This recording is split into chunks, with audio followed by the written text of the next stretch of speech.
আগে মাত্র হাতে 2 মিনিট সময় থাকলে খুব সহজে বানিয়ে ফেলুন তরমুজের শরবত। তো আমি এখানে শরবতটা বানানোর জন্য তরমুজগুলো ছোট ছোট করে কেটে নিয়েছি, আর এখানে আমি একটা লেবু নিয়েছি, আর লাগবে বিট লবণ আর সামান্য একটু চিনি। তো এখানে সব কিছু উপকরণ নেওয়া হয়ে গিয়েছে, এখন একটা ব্লেন্ডারে জারে দিয়ে দিচ্ছি। তো আমি এখানে ব্লেন্ডারে জারে প্রথমে লেবুগুলো চিপে নিলাম, আর এখানে স্বাদ মতো বিট লবণ দিয়ে দিলাম, আর এখানে পরিমাণ মতো চিনি।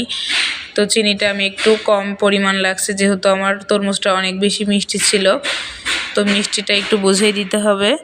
দিয়ে এখানে তরমুজগুলো দিয়ে দিলাম, কেটে রাখা তরমুজগুলো দিয়ে ব্লেন্ডারের জারে খুব ভালোভাবে ব্লেন্ড করে নিচ্ছি।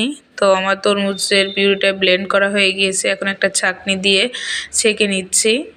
দিয়ে ছাঁকা হয়ে গিয়েছে, এখন পরিবেশন করে নিব। তো একটা গ্লাসে ঢেলে নিচ্ছি, এখানে আমি একটু বরফ কুচি দিয়ে দিয়েছি, দিয়ে তরমুজের পিউরটা দিয়ে দিলাম। সৌন্দর্য বাড়ানোর জন্য এখানে একটা লেবু স্লাইস করে কেটে দিয়েছি। ব্যাস, আমার শরবতটা একদম রেডি। তো কেমন হয়েছে অবশ্যই এভাবে বাসায় ট্রাই করে কমেন্ট করে জানাবেন। ধন্যবাদ সবাইকে। আগে মাত্র হাতে 2 মিনিট